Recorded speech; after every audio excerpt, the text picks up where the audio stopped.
हम सबको लगता है कि हम अपने परिवार को, अपने सबसे करीबी लोगों को बहुत अच्छी तरह जानते हैं, है ना? पर क्या ये सच है? ये कहानी इसी भरोसे पर, इसी सच पर एक बहुत गहरा, बहुत डरावना सवाल खड़ा करती है।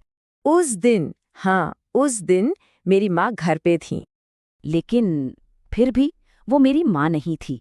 और सच कहूँ तो सबसे ज्यादा खौफनाक बात तो ये थी कि घर में किसी और को इस बात का एहसास तक नहीं हुआ। मेरा नाम आदित्य है और मैं आपको उस दिन की कहानी सुनाने जा रहा हूँ जिस दिन मेरी दुनिया, जैसी मैं उसे जानता था, वो हमेशा के लिए बदल गई। और ये सब कुछ जानते हैं कहाँ से शुरू हुआ? एक मजाक से, एक बेवकूफ़ी भरी बात से। मेरे दोस्त करण ने मुझसे बस एक सवाल पूछा जो मुझे उस वक्त तो मजाक लगा, पर बाद में एक खतरनाक प्रयोग बन गया। करण ने कहा था, आदित्य यार एक बात सोच, लोग आदतों को पहचानते हैं, इंसान को नहीं। मैं तो उसकी बात सुनकर हंस पड़ा था, भला ऐसा कैसे हो सकता है? पर पता नहीं क्यों उसकी ये एक लाइन मेरे जहन में कहीं अटक सी गई थी। और फिर हम दोनों ने वो किया जो हमें कभी नहीं करना चाहिए था।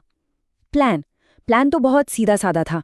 एक दिन के लिए मेरी माँ को नानी के घर भेज दिया जाएगा और उनकी जगह मीरा नाम की एक एक्ट्रेस लेगी। हमें बस छिपकर ये देखना था कि क्या घर में किसी को जरा सा भी शक होता है। तो अगले दिन हमारा ये तथाकथित प्रयोग शुरू हुआ। मीरा घर आई और सच कहूं तो मेरी हैरानी का कोई ठिकाना नहीं रहा। वो मेरी माँ की हर एक आदत को इतनी इतनी बखूबी निभा रही थी कि एक पल के लिए तो मैं खुद धोखा खा गया। उसने सुबह की चाय बनाई, बिल्कुल वैसी, पापा को ठीक उसी अंदाज में दी जैसे माँ देती हैं। मेरी छोटी बहन को डांटते हुए भी उसका टोन एकदम माँ जैसा था। स्कूल के लिए देर हो जाएगी। अरे यहाँ तक कि हमारा कुत्ता टॉमी, वो भी उसके पास जाकर आराम से बैठ गया। कोई गलती नहीं, कोई हिचकिचाहट नहीं, सब कुछ इतना परफेक्ट था कि मुझे अब डर लगने लगा था। और तभी मुझे एहसास हुआ ये मजाक अब मजाक नहीं रहा। मेरा दिल जैसे बैठने लगा। ये परफेक्शन बहुत डरावना था। दिन धीरे धीरे बीतता गया और मीरा का अभिनय मतलब कमाल का था, निखुंठ। लेकिन फिर एक ऐसा पल आया जब उसका वो अभिनय से कहीं ज्यादा लगने लगा। मैं तो बस इसी इंतजार में था कि वो कोई तो गलती करे, कुछ तो ऐसा हो जो सिर्फ मेरी असली माँ को पता हो। पर ऐसा कुछ भी नहीं हुआ। उसने मेरे बचपन की तस्वीर उठाई और उसे बस घूरती रही। उसकी आंखों में कुछ अजीब था, एक एक्टर वाला भाव नहीं था वो।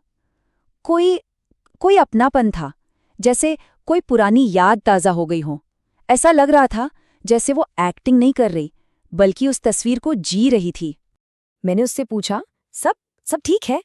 वो एक अजीब तरह से मुस्कुराई और बोली, तुम्हें नहीं लगता कि अब कुछ चीजें बदलनी चाहिए? उसकी इस बात ने मेरे अंदर एक अजीब सी बेचैनी पैदा कर दी।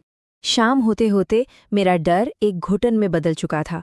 घर में सब कुछ एकदम नॉर्मल था और सच कहूं तो यही बात मुझे सबसे ज्यादा डरा रही थी।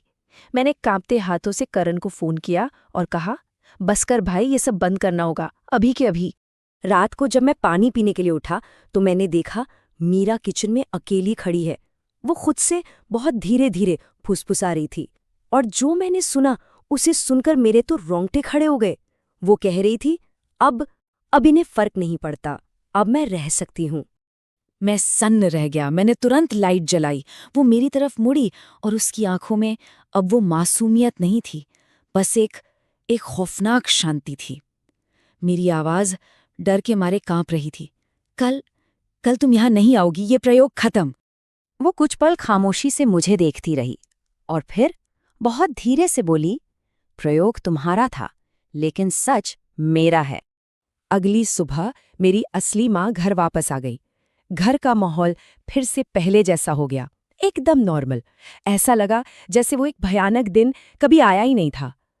मैंने किसी को कुछ नहीं बताया, लेकिन जब मैं अपने कमरे में गया तो मेरी टेबल पर मेरे बचपन की वही तस्वीर रखी थी।